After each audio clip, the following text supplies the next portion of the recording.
Bonsoir à toutes et tous. Shalom Aleichem. Bruchim Abaim. Merci à toutes et tous d'être présents avec nous ce soir.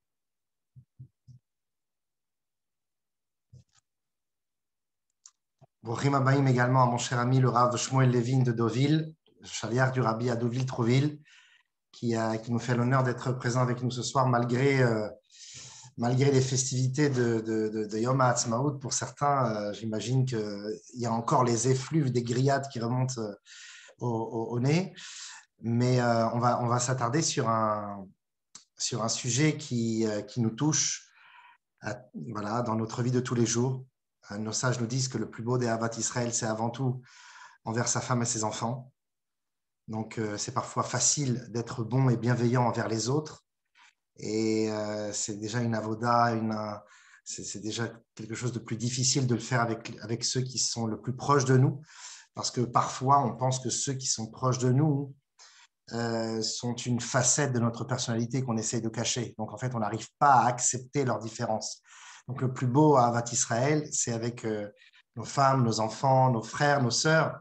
Et ce n'est pas pour rien que, Shalom, bien sûr, lo aleinu, mais les disputes les plus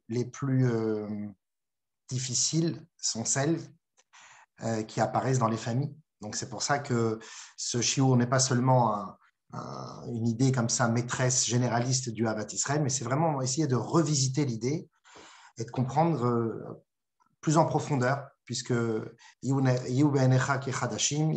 doivent être à tes yeux comme à chaque fois renouvelés. Donc, on va essayer de revisiter ce soir. Je vais commencer avec une première petite partie, et ensuite le Rav Shmuel Levin va prendre la suite. Il va nous amener des commentaires qui sont, vous allez voir, avant-gardistes. Je lui fais confiance. Il amène toujours des nouveautés. Pour ceux qui le connaissent, c'est un véritable plaisir. D'ailleurs, je vous invite à suivre ses shiurim sur sa chaîne YouTube, Chabad Deauville, tout simplement, ou Torah Café. Vous pourrez le retrouver comme ça sur les réseaux sociaux. Alors, comme c'est un thème très vaste, c'est un sujet qui est vraiment... qui est partout à la fois, qui est à la base du Ham Israël, c'est Keish Echad, Belev Echad, comme un seul cœur, comme un seul homme. Dans cet élan depuis la sortie d'Égypte, où on est sorti comme des esclaves et on arrive comme des fils de rois devant la montagne, mais un seul cœur, un seul homme, c'est-à-dire qu'on est capable de faire abstraction de ces différences, d'accepter, de faire des compromis, d'accepter la différence de l'autre, voire même sa contradiction vis-à-vis de moi. Donc on est dans cette période très forte entre Pessah et Shavuot, que l'on appelle une sorte de grand Chol HaMoed. Vous savez qu'à la fin des fêtes de Tishri, enfin à la fin de Sukkot, on a des jours de Chol HaMoed qui nous séparent de Shemini Atzeret, le 8e jour de Sukkot. Là, on n'a pas de Atzeret. À la fin de Pessah, on a Shvi chez le Pessah, mais on n'a pas eu de Pessah Atzeret. Eh bien, en réalité, le Atzeret, au moment où on va se reconsolider, c'est la conclusion de la sortie d'Égypte, c'est dans quelques jours, dans quelques temps, Bezrat Hashem, à Yerushalayim reconstruite avec la ville de Mashiach pour la fête de Shavuot. C'est le moment où justement on est devant la montagne et on est tous ensemble unis. Et cette période également qui a vu la disparition des 24 000 élèves de Rabbi Akiva, donc qui peut mieux de commencer ce shiur en parlant par son plus grand élève, celui qui a changé le cours de l'histoire, celui qui a dévoilé la Torah Tassod, la Torah cachée, le mystère de la Torah, les secrets de la Torah, c'est Rabbi Shimon Bar Yochai, dont je voudrais vous raconter une petite anecdote que l'on retrouve dans le Midrash à son propos. On dit qu'un jour, un couple sans enfants qui s'aimait, qui se respectait, ils vivaient bien ensemble, mais le fait de ne pas avoir d'enfants, ça les tiraillait, c'était une véritable épreuve.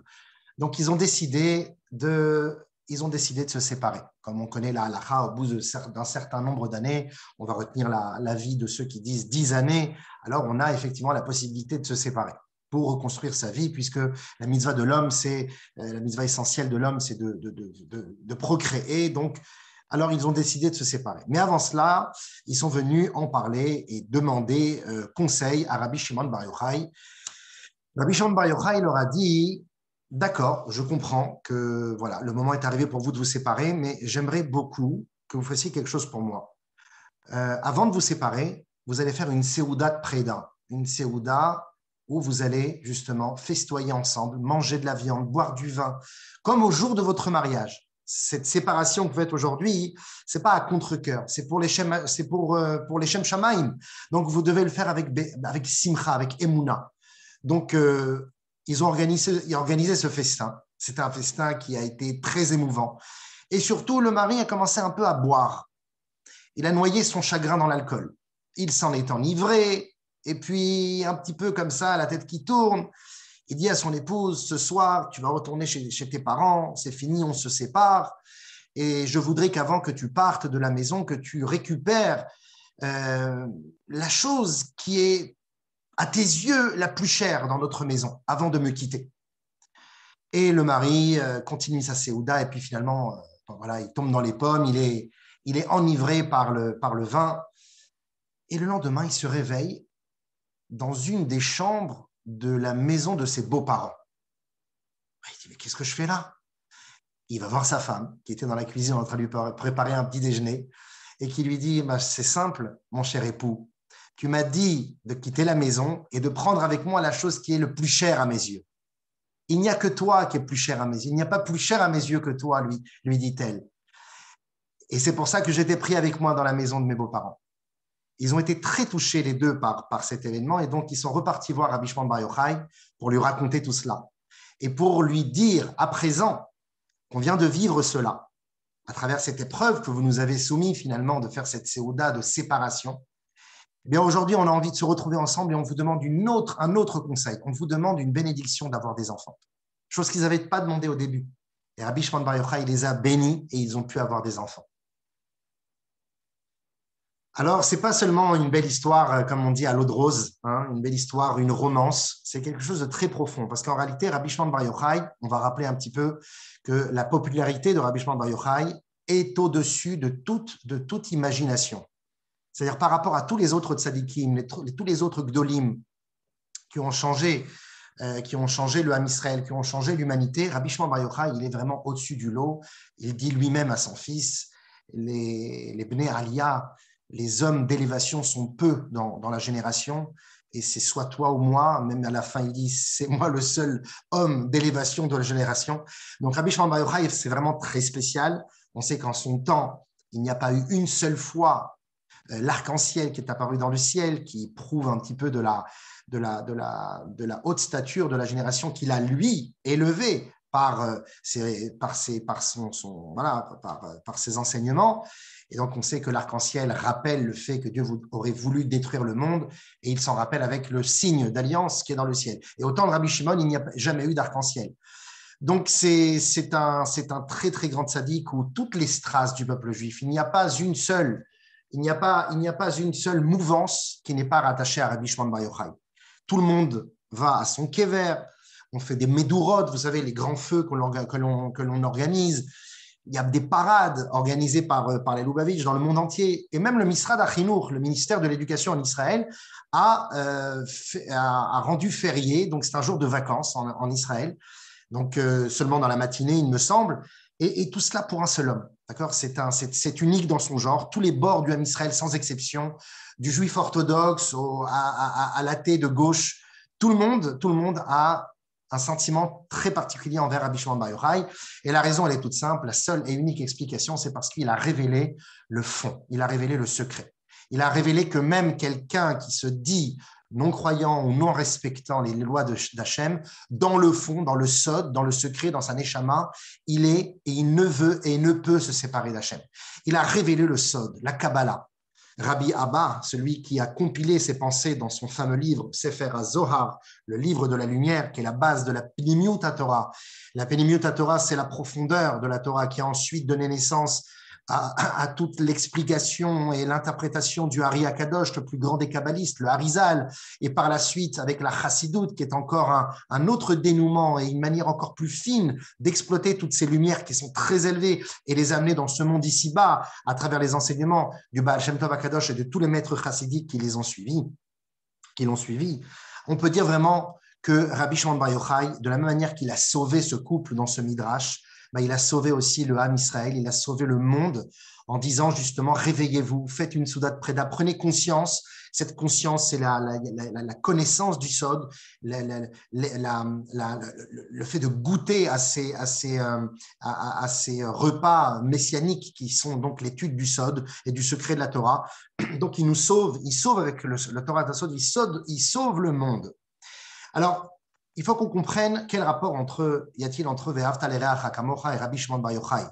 Surtout que ce fameux Ve'ahavta l'ereacha kamocha, Rabbi Shimon Bar Yochai a été en quelque sorte le tikkun par sa personnalité. Il a amené la réparation aux 24 000 élèves de Rabbi Akiva qui, en quelque sorte, on ne va pas rentrer dedans maintenant parce que ce n'est pas le but du cours, mais manquaient de respect entre guillemets les uns envers les autres. Ils s'aimaient, mais n'avaient pas toujours cette pointe de respect qu'il faut avoir, puisque le respect est très important, même avant l'amour.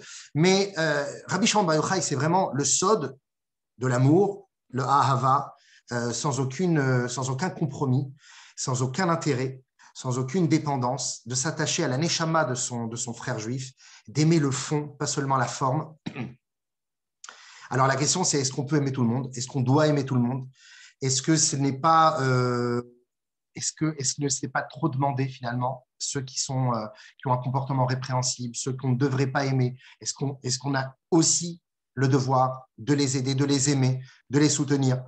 On sait que la Gemara dira que David Amelech a haï tous ceux d'une haine parfaite, tous ceux qui étaient contre Hachem. Donc on voit que le sujet de la haine pourrait exister éventuellement. Donc il faut qu'on comprenne quel est le sens de cet amour. Un amour illimité, oui, mais à quel prix? Donc, à savoir que la fête de l'Akba Omer, la fête juive par excellence de l'amour, parce que finalement, c'est la ptira de Rabbi Shimon Bar Yochai, c'est le jour de sa disparition physique. C'est également une dizaine d'années plus tôt la disparition physique des 24 000 élèves de Rabbi Akiva, mais qui ont cessé de mourir justement à l'Akba Omer. Donc, ce n'est pas une date fortuite. Vraiment, la date de l'Akba Omer, c'est un peu en quelque sorte le moment de l'année où on peut révéler un amour encore plus fort qui dépasse tout entendement qu'on pourrait avoir effectivement par l'intellect. Ici, on le réveille par une émotion très forte et cela est donné à travers l'enseignement et surtout la lumière de Rabbi Shimon Bar Yochai. On raconte comme ça à propos de Rabbi Moshe Leib de Sassov. On raconte comme ça, il raconte une anecdote. Il dit un jour, il est rentré dans un endroit où il y avait deux non-juifs qui buvaient ensemble. Et il buvait jusqu'à se saouler. Et puis, il y en a un qui dit à l'autre, donc il y a Ivan et Vladimir, et Ivan, il dit à Vladimir, il dit, Vladimir, j'essaye de faire l'accent russe, parce que pour rentrer dans le... Vladimir, est-ce que tu m'aimes? Alors, Vladimir, il répond à Ivan, il dit, bien sûr que je t'aime, Ivan, bien sûr que je t'aime. Non, mais est-ce que vraiment tu m'aimes? Oui, je t'aime vraiment. Alors, Ivan, il lui dit, alors si tu m'aimes vraiment, qu'est-ce qui me fait mal dans la vie? Qu'est-ce qui me touche dans la vie? Qu'est-ce qui me dérange dans la vie? Alors, Vladimir lui répond, mais je suis désolé, ce qui te dérange, là où tu souffres, c'est toi, c'est personnel. Je ne peux pas savoir ce que tu ressens. Alors, il lui a répondu, c'est la preuve que tu ne m'aimes pas vraiment. Aimer l'autre, c'est ressentir aussi ses souffrances, ses douleurs, ses peines, ses doutes. L'amour, en réalité, ce n'est pas seulement qu'un slogan publicitaire. Comme le Sefer HaIkarim nous dit que Ahava, l'amour, valeur numérique 13, comme le mot Echad, 1, Aleph, Chet, Dalet. Qu'en réalité, le fait d'aimer, ce n'est pas seulement qu'un ordre. Ve'ahavta, c'est et tu aimeras. C'est un don de force qu'Hachem nous donne de pouvoir fusionner des entités contraires, voire différentes et voire contraires, en une seule âme.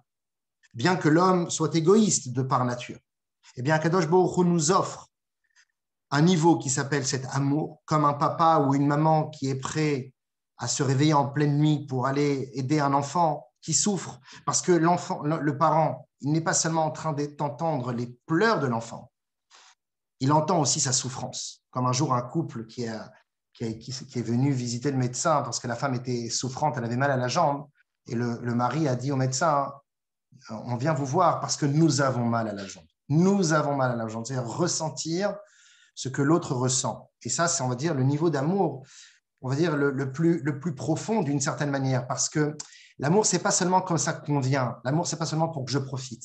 C'est la raison pour laquelle un homme doit honorer son épouse encore plus que l'aimer. Il doit l'honorer plus que son corps et l'aimer comme son corps.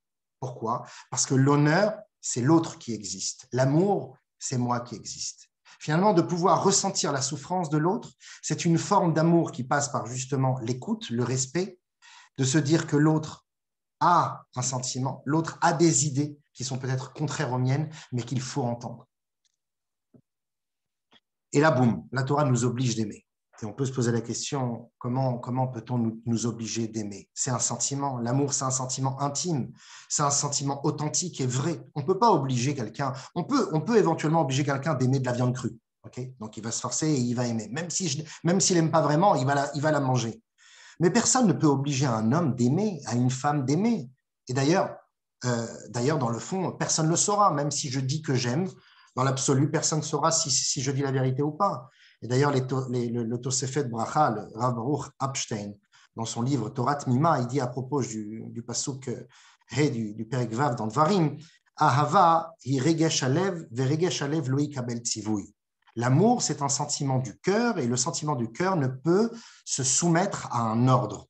Qui hergesh, ersheu ken, car le sentiment est totalement instinctif, il est totalement naturel, il ne peut pas être calculé, velo yachnea lechol tzivui, et il ne peut se soumettre à aucune préparation finalement. Deuxième question qu'on peut poser, ve'avta, et tu aimeras l'ereacha. Reacha, d'habitude on dit achicha, ton frère, comme il y a marqué lotisna achicha bilvavecha. Tu ne devras pas haïr ton frère dans ton cœur. Ici, quand on dit reacha, ça inclut également tout homme, même celui qui est ra lecha. Le reacha, c'est ra lecha, qui est mauvais pour toi finalement.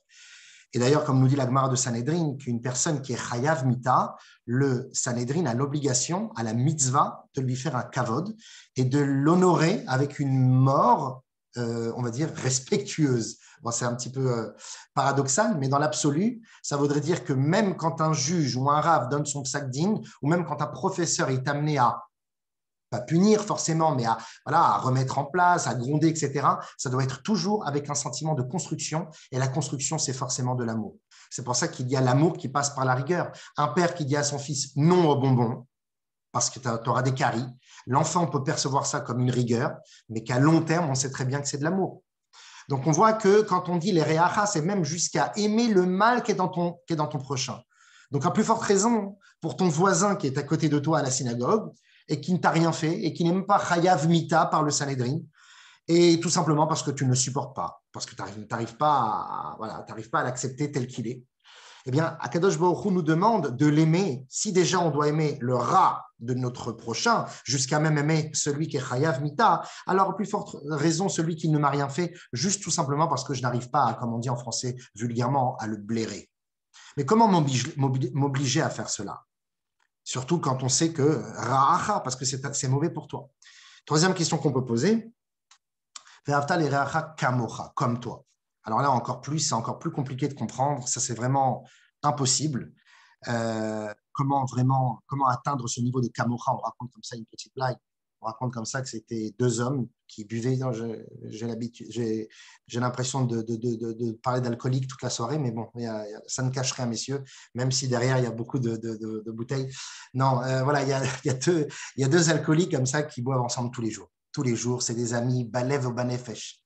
Et puis un jour, il y a un des deux qui décède. Ah, c'est malheureux, c'est comme ça. Mais il continue à venir au bar et à demander 2 verres à chaque fois, pour lui et son ami, pour se souvenir, pour commémorer la disparition, parce que son ami, il est toujours là. Jusqu'au jour où le médecin lui dit, monsieur, votre foie, il est en train de partir en miettes, vous devez arrêter l'alcool. Donc, il a pris la décision, il arrête l'alcool. Donc, il retourne au bar et il commande un verre. Et le barman lui dit, je ne comprends pas, il est où votre ami? Il dit, en fait, non, moi, le médecin, il m'a demandé d'arrêter, mais je commande pour mon ami. Je continue à boire pour lui. Donc, c'est-à-dire être capable d'être kamocha, ça veut dire d'être même à son niveau, c'est-à-dire de l'aimer comme moi-même. Non, c'est impossible. On ne peut pas aimer l'autre comme soi-même, ce n'est pas possible.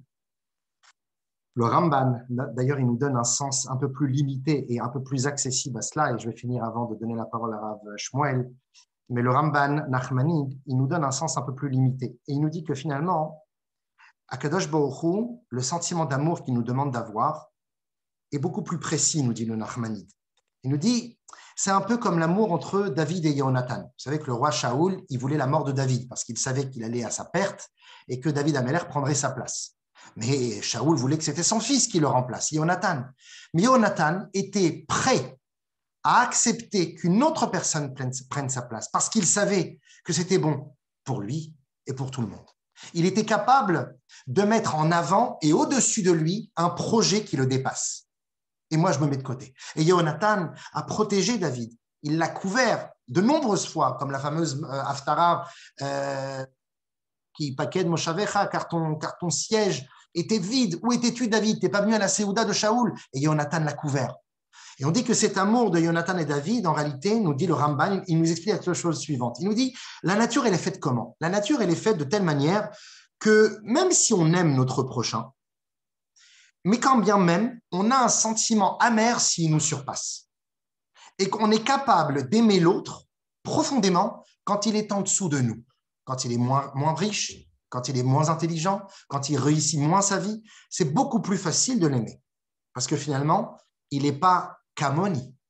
Et il y a un vort comme ça intéressant d'un Admour chassidique qui dit justement que ve'ata l'eracha kamocha, ça voudrait dire d'aimer ceux qui te ressemblent.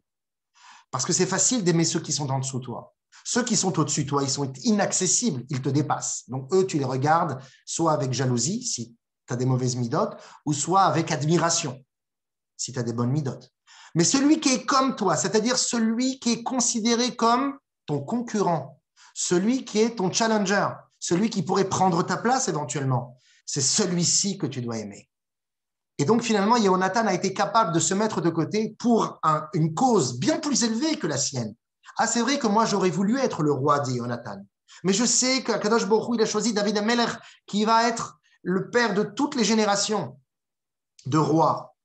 Et David Melech Israël, Chai Vekayam, il le savait, ça, Jonathan. Donc, moi, je suis capable de me mettre de côté et finalement de laisser passer une cause bien plus grande, bien plus élevée. Donc, Ve'ata l'eracha kamocha, nous dit le Rambam, c'est donc cette idée que l'autre n'est pas une menace, l'autre n'est pas un concurrent. Et donc, c'est difficile d'arriver à cela, de pouvoir travailler sur soi et de vraiment ressentir de la joie et de la fierté vis-à-vis de l'autre qui réussit un peu plus que moi. D'ailleurs, on raconte à propos du Rabbi Avram Ibn Ezra. On raconte à propos de lui que d'abord, c'était un homme très pauvre, un grand Talmid Racham, un grand tzaddik, mais il était très pauvre. Et il ne voulait recevoir de l'argent de personne. Il avait un ami proche qui ne pouvait pas supporter de le voir dans ces conditions. Alors un jour, qu'est-ce qu'il a fait? Il savait que le Ibn Ezra, il allait d'un endroit à l'autre, depuis sa maison jusqu'à la synagogue, en passant par un pont. Un pont! Alors il a dit quoi? Je vais placer de l'argent là-bas, des billets, des pièces, un petit peu éparpillés.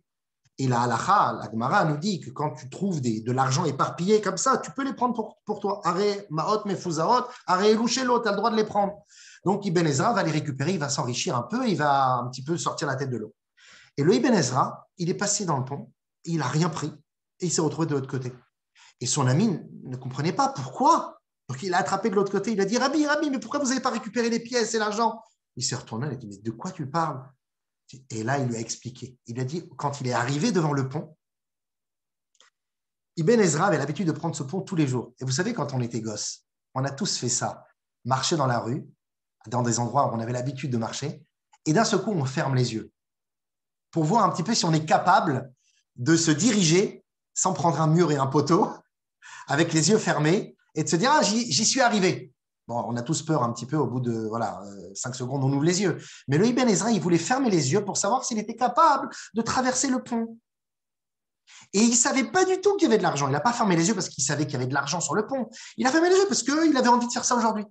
Et là, il a dit à son ami, tu vois bien qu'il n'existe aucune chose au monde que si elle doit m'appartenir, cette chose, elle m'appartiendra.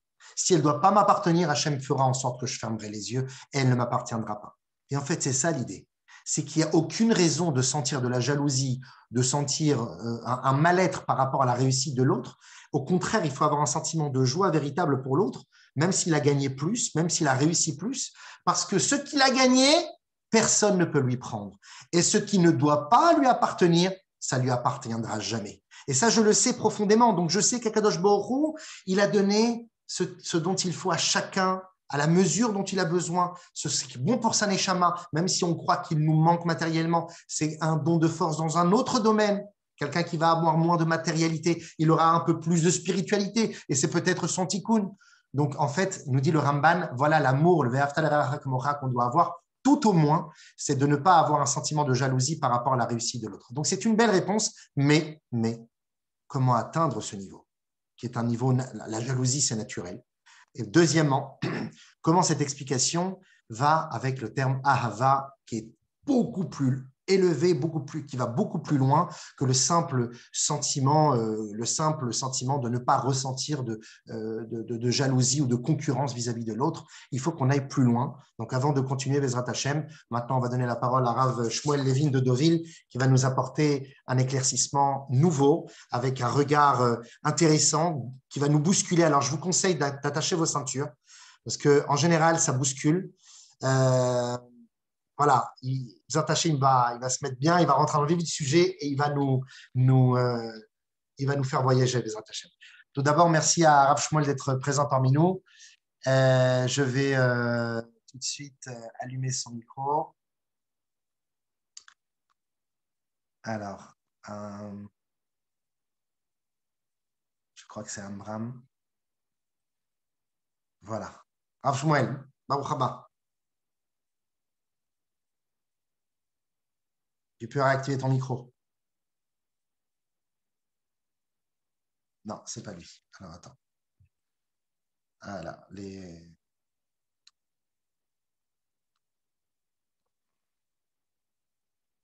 Chava, peut-être.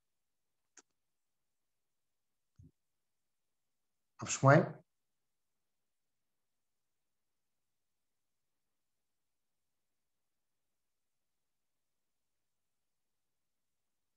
Rav Shmuel, tu peux allumer ton micro?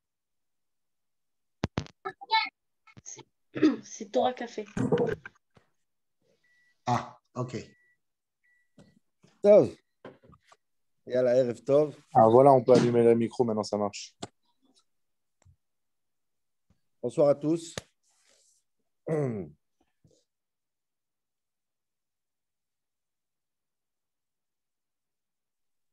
Ouais.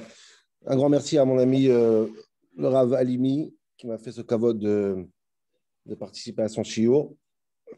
J'ai gagné 2 fois. D'abord, on est là dans un shiur, c'est important. Puis j'ai écouté ses explications. Donc, il a tout dit en fait, en vérité. Donc, il a passé tout ce qui a marqué un peu dans les sages. Donc, on va essayer de ramener quelque chose, un autre angle si c'est possible. Mais avant, j'ai demandé si c'est possible, comme j'ai l'habitude, si on peut allumer des caméras, parce que j'ai l'impression de parler au mur un peu. Alors, j'ai envoyé, je ne sais pas, il arrive à s'en sortir avec ça. Mais moi, quand je fais shiur, je demande qu'on allume 50% de caméra au moins. Pas évident le zoom.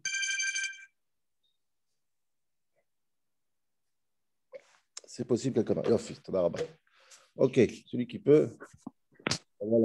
Ok, donc, je vais essayer de vous prendre une petite demi-heure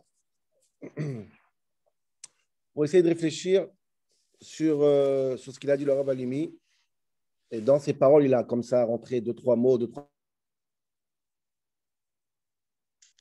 Si on ferme le micro tous les 5 minutes, c'est compliqué. Voilà. Voilà, vas-y. Ouais. Je vais essayer de comprendre un peu cette idée autour de Va'avta l'reacha kamocha, tu aimeras ton prochain comme toi-même. Qu'est-ce que ça veut dire aimer son prochain comme soi-même? Qu'est-ce qui s'est passé à l'Ag BaOmer? Et tout ça, je vais commencer par une explication de la paracha. Mais d'abord, je vais poser 2-3 questions que tout le monde se pose, parce que c'est un peu ça le thème de la conférence. C'est que, en vérité, les jours où on se trouve maintenant, ça s'appelle Sfirat HaOmer, on est en train de célébrer, entre guillemets, des Yortzeit, des Iloula, des Asgir. Les Asgir de qui? Je ne sais pas. Il n'y a pas de nom. On ne sait pas. Je vais vous dire, c'est quand même incroyable que je ne connais pas le jour du Yortzeit de mon arrière-grand-père, de mon arrière-arrière-grand-père. Je ne sais pas si tout le monde connaît le Yortzeit de son grand-père, de son oncle, de son grand-oncle. On ne le fait jamais, on ne le célèbre jamais. Là, tout le peuple juif va célébrer un Yortzeit des personnes qu'on ne connaît même pas leur nom. C'est quand le Yortzeit de Rabbi Akiva? Quand est-ce qu'on le fait? Quand est-ce qu'on fait? C'est quand le Yortzeit de Rabban Gamliel. C'est quand? C'est quand le Yortzeit de Rabbi Elazar ben Urkenus? Nassi Israël, Ben Azaï, Ben Zoma, c'est quand le Yortzeit? C'est quand? Quand est-ce qu'on va faire un jour de deuil pour eux? Je ne sais pas. On aime beaucoup ces grands tzadikim, on étudie leur Torah, mais on ne fait jamais leur Yortzeit. Et là, on fait le Yortzeit de 24 000 personnes anonymes qui sont morts et qui sont décédés parce qu'ils ont fait quelque chose de mal, a priori. Donc, pourquoi on fait ce Yortzeit? À quoi ça sert? Même des tzadikim, on ne fait pas le Yortzeit, c'est seulement ce qu'on connaît. Et ce n'est pas un Yortzeit. C'est tout Sfirat HaOmer Yortzeit. Ce n'est pas juste. Pas de musique, pas de mariage. Pourquoi? Tu as fait une gaffe. Même si tu n'aurais pas fait de gaffe, je ne te connais pas. Je t'aime bien, mais tu n'es pas mieux que Ben Azaï. Tu n'es pas mieux que Ben Azaï. Rabbi Yochanan Ben Zakkai. Donc, on est dans une espèce de psychose pendant tout le Sfirat HaOmer sur des personnes anonymes qui ont mérité, entre guillemets, leur mort. Qu'est-ce qu'on veut de moi? 1000 ans après, mais qu'est-ce qu'on veut de moi? Crois-moi, je dois subir pour eux. Laisse-moi aller dans un mariage, écouter un peu de musique. Les temps sont assez difficiles avec le télétravail. Laisse-moi un peu de musique. Je souffre pour qui? Dis-moi pour qui je souffre. Donne-moi un nom. Ni je connais leur nom, il n'y a aucun dans le chasse, il n'y a aucune phrase, aucun passage de ces gens-là dans tout le chasse. Ils ont disparu. Eux, leur Torah, tout a disparu. Et moi, je souffre tout Sfirat HaOmer. Je dois laisser la barbe. Regardez, c'est insupportable. Difficile de comprendre, mais très difficile à comprendre. Tout le monde pose cette question, tout le monde essaye de comprendre cette question. La deuxième question que le Rabbi la pose, et beaucoup de Mefarshim aussi essaient de comprendre, c'est comment c'est possible que Rabbi Akiva a, entre guillemets, échoué son éducation.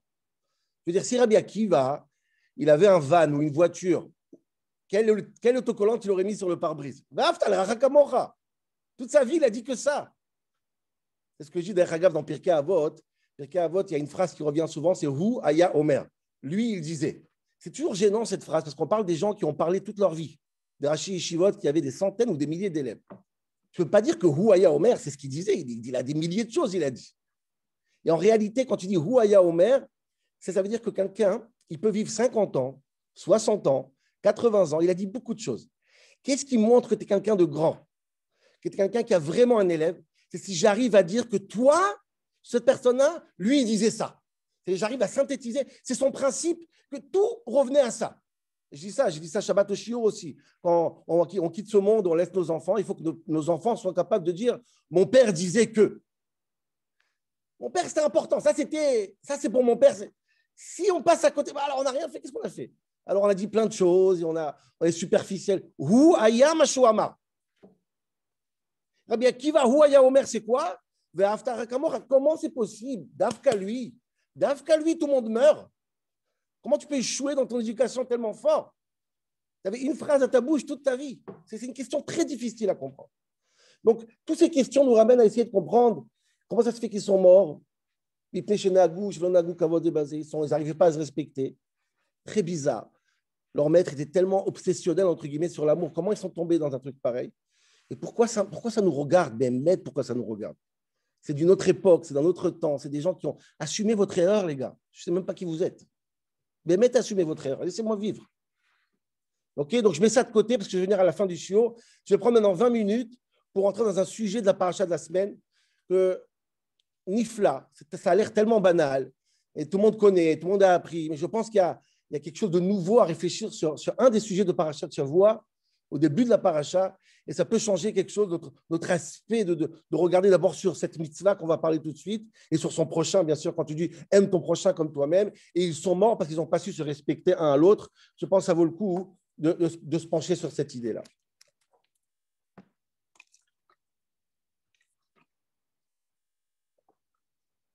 Si je peux redemander d'ouvrir des caméras, c'est un peu insupportable.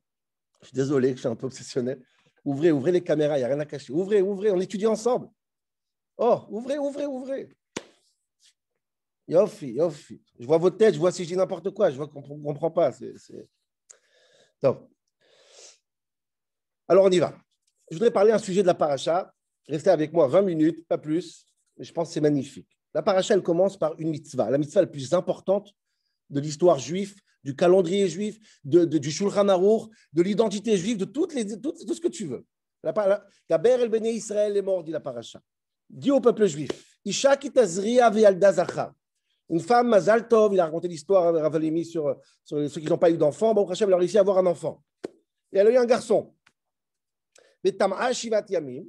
elle devra être impure. Alors écoutez, restez concentrés parce que chaque détail est important. Elle sera impure pendant 7 jours. Qui met une date devota titma, comme la nida. Elle est impure pendant 7 jours. Ensuite, elle va au mikvé, elle est pure le 7e jour, a priori. Qu'est-ce qu'on fait Bayom Hashmidi? C'est ça que je parlais. Le 8e jour, alors je répète, la maman elle a eu le bébé, pendant 7 jours elle est impure, 7 jours d'impureté, et ensuite le 8e jour, Mazal Tov. Mazal Tov, il y a la Brit Mila. Entre guillemets, le Ibn Ezra que Rav Alimi a ramené, Ibn Ezra il dit, je ne sais pas si vous avez remarqué, la Brit Mila, ce n'est jamais 8 jours après la naissance. C'est un mythe. À compter. 8 jours, c'est 8 fois 24 heures. La Brit Mila, elle peut être même 6 jours et 3 heures. Par exemple, un bébé qui va naître, c'est une parenthèse, hein, un bébé qui va naître dimanche, juste avant la Shkia. La Shkia, c'est le coucher du soleil, c'est à 20 heures. Il va naître à 19h40. La Brit, ça sera dimanche d'après. Donc, combien de jours il y aura? Il y aura 6 jours et 3 heures. C'est tout. Parce qu'on ne compte pas les 24 heures, on compte les jours. Faites le calcul tout seul, c'est intéressant. Dis-le Ben Ezra que la Brit Mila, ça peut être après 6 jours et quelques heures. C'est important. Bon, mais je dis c'est une parenthèse, juste pour un. OK. Et dit la Torah. Donc, comme j'ai dit, on fait la Brit Mila le 8e jour. OK. Très bien. Maintenant, je vais faire un commentaire à Botaï. Je ne vais pas rentrer dans le sujet pourquoi on fait la Brit Mila, c'est un sujet passionnant. J'ai un shiur sur mon site, sur mon YouTube, il y a un shiur, il y a des mefarshim pour en faire. Est-ce que c'est une question d'hygiène, pas d'hygiène? C'est passionnant cette histoire. Tout ce que vous pensez, ce n'est pas comme vous pensez. Oubliez tout ça. Il y a 1000 raisons, des rishonim partout. Il y a 10, 12, 15 raisons dans Kedat Yitzhak, Ramban, Moreh Nevuchim. Tout ça. Simplement, je vais vous dire que le Ibn Ezra, il dit que quand Dieu il a dit à Abraham, Italech lefanaï veyetamim, sois simple. C'est quoi un homme simple, un homme bien? Al tishal lama mila. Pose pas de questions sur la Brit Mila. Comme ça, le Ibn Ezra, il dit. C'est ça, être un bon juif, c'est de ne pas poser de questions sur la Mila. Donc, comme il ne faut pas poser de questions, nous, on va poser la question, Bezrat Hashem, pour essayer de comprendre quand même qu'est-ce que c'est la Mila. Donc, on n'est pas Avraham Avinu, non.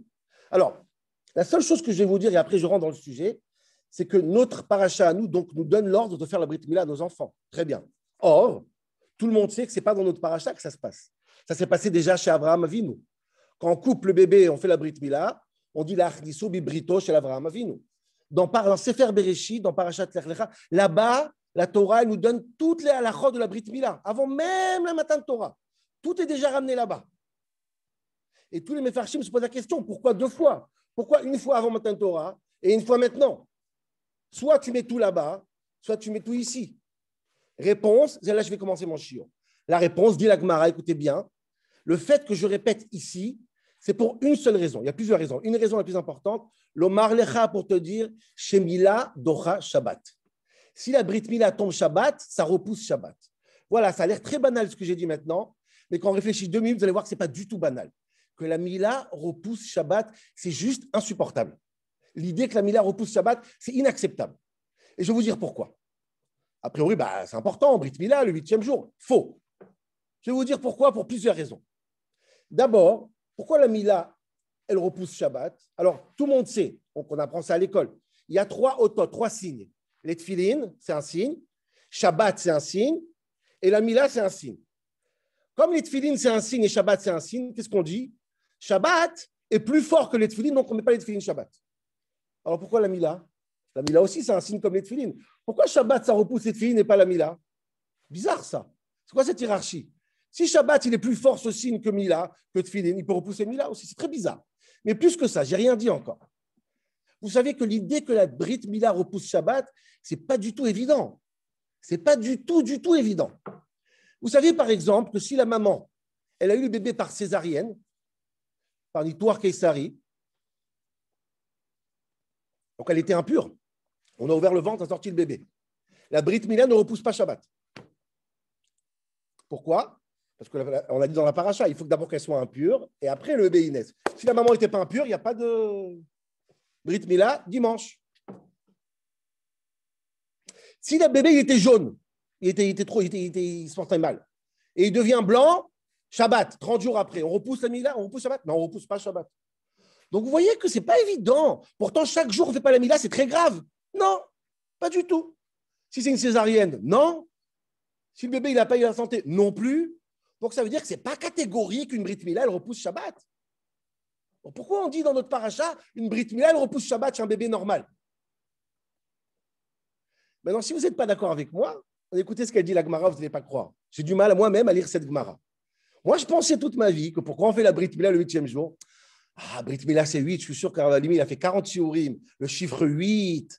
Mais à la Teva, c'est pour ça que c'est très noble. La Brit Mila, c'est une alliance qui est complètement hors. C'est magnifique, 8e jour, donc même Shabbat.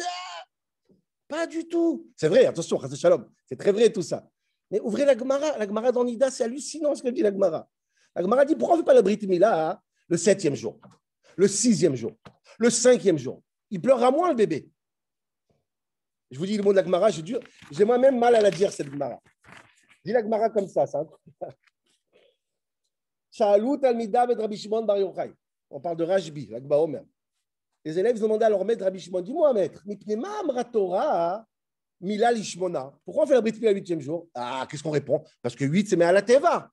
8, chiffre 8. Amarlem, je vais vous dire, c'est très simple. Pas se casser la tête. Pour pas que les parents soient tristes et tout le monde soit heureux. Pourquoi? Dit Rashi. La maman, avant le 7e jour, elle est impure. Donc le père ne peut pas être avec sa mère, elle est impure. Donc si on fait la brite avant le 8e jour, la mère elle est impure, les parents n'ont pas eu de relation, ils sont frustrés. Aïe, aïe, aïe. Donc on dit comme ça, écoutez, parce que je vais être un peu... Lâchez-vous le 7e jour, je vous laisse vous soulager. On fera ça le 8e jour. Comme ça, vous serez heureux et les invités seront heureux.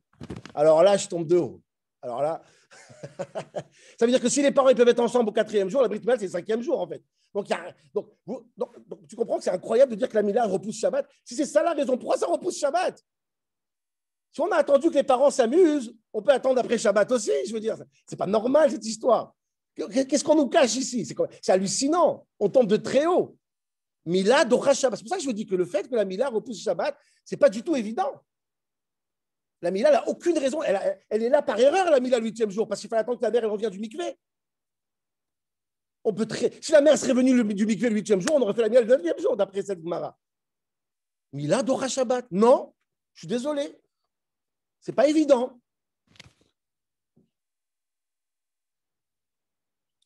Et le dernier détail que je veux comprendre avec vous sur la Brit Mila, c'est pourquoi on donne le nom de l'enfant le 8e jour. Stam, pourquoi on ne donne pas quand il va naître? L'enfant, il sort du ventre de sa mère. C'est l'hypocrisie. On sait très bien, déjà, un mois avant, on s'est disputé déjà 30 fois pour savoir comment il va s'appeler le gosse. Quand il est né, on est large. On a le nom déjà, ça fait longtemps. Pourquoi on attend la Brit? D'ailleurs, Agave, si j'aurais une heure de plus, je vous aurais posé une autre question qui n'est pas au moins passionnante. Pourquoi les femmes ne font pas la Brit? Ce n'est pas une question qu'il faut négliger du tout. Si la Brit, c'est une manière d'avoir un signe distinctif par rapport qu'on est juif, les femmes auraient dû faire... Normalement, les femmes auraient dû faire la Brit. S'il n'y avait pas un passouk dans la Torah, Oto, Velo, Ota, les femmes auraient dû faire une Brit. Pourquoi ils ne font pas? Je ne sais pas pourquoi ils ne font pas. C'est une autre... Je ne veux pas rentrer dans ça maintenant. C'est encore un chiot.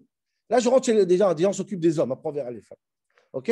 Donc voilà. Donc, ma question, Rabotai, c'est d'essayer de voir avec vous aujourd'hui et comprendre. Et j'arrive maintenant à la réponse. Et ensuite, on arrivera sur c'est quoi aimer son prochain comme soi-même. C'est Ribono Shalom, comment ça se fait que la Brit Mila, elle repousse Shabbat? Ce n'est pas normal.